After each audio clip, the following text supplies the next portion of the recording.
Hi everyone, Dredgen here, and we have been looking at some expensive keyboards lately. So for this one, let's go back to the more affordable side of things. Today, we are looking at quite an interesting keyboard, the Epomaker B21. Full transparency, Epomaker did send this keyboard to me, but the opinions here are mine. This is not a paid review. I don't use affiliate links to avoid conflicts of interest. So the B21 is a retro style, dual mode, 65% keyboard. The case is made of plastic and unfortunately it is not hot swap, so you won't be able to change the switches that easily. It will be on pre-order on Indiegogo starting today at $99, which is the early bird price. I'll have a pinned comment below for links and additional information regarding the sale. This is a prototype unit, so there may be minor changes on the final keyboard that you will receive. The packaging details are still being worked out, so no unboxing for today.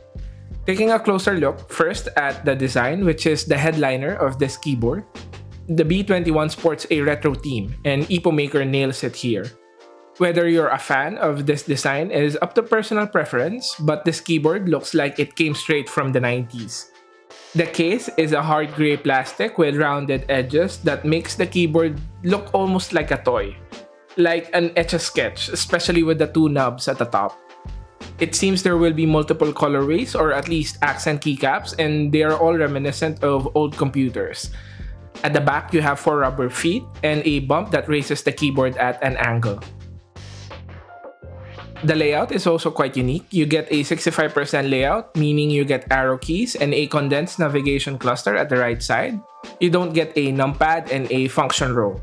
For those who are new, those keys are not gone, but are accessed through the use of shortcuts, like pressing function +2 to get F2. You also get 2 rotary knobs at the top corners of the keyboard. These are removable. You do feel the tactile steps as you turn the knob, and they can also be pressed very similar to a mouse wheel. The left one functions as volume control, while the right one controls the backlight. I don't have access to the software as of now, so I cannot confirm whether you can change the functions of the knobs. I hope they allow you to remap these because dedicating the right knob to exclusively control the backlight is a bit of a waste in my opinion. You get a media control panel at the top and a dedicated calculator button, which is fine, I guess. At the right of that, you get easy access to the buttons for Bluetooth pairing. You hold the button to pair, then after the initial pairing, you just need to press it to switch between devices. You can pair up to 3 devices. You can also switch between Mac and Windows layout. The USB Type-C socket is located at the middle, right next to the Bluetooth button. These are SA profile keycaps, though I think they made modifications to the height of the bottom row to make it easier to use.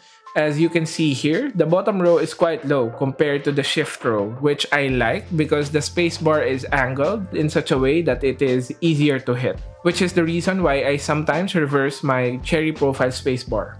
The keycaps are double shot PBT. They have a bit of texture and are quite nice to type on.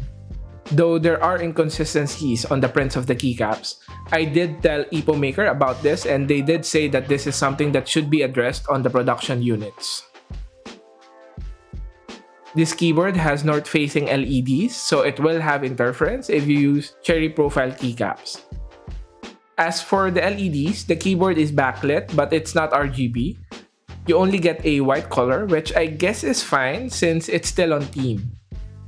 The B21 works both wired and wireless and has a 4000 mAh battery, which is big for a keyboard that doesn't have RGB, so it should last for quite a while. Pairing with the Bluetooth 5.0 is seamless and I haven't had any issues in the couple of days that I have been using it. The keyboard weighs around 900 grams and it feels solid in the hand. The plastic here is more sturdy than the ABS plastic that you usually see on pre-builts. Those cases usually bend, but this one barely has any give to it. Going to the typing sound and feel, you get your choice of Cherry MX Reds, Blues, or Browns.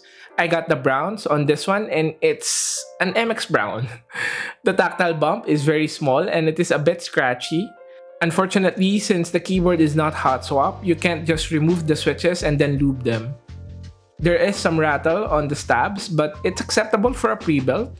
There is a lot of ping when typing though.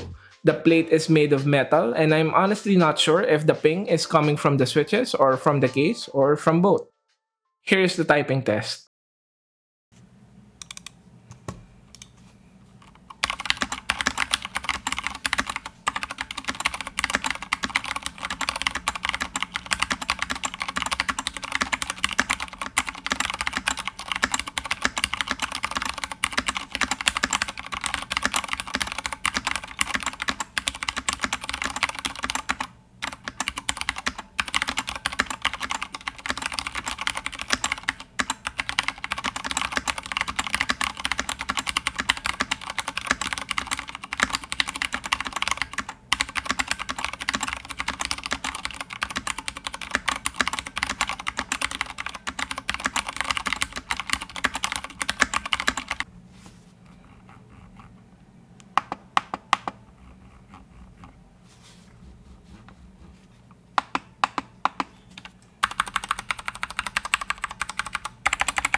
So as you heard, it's not the best sounding keyboard, a lot of ping, but it's fine for a pre-built.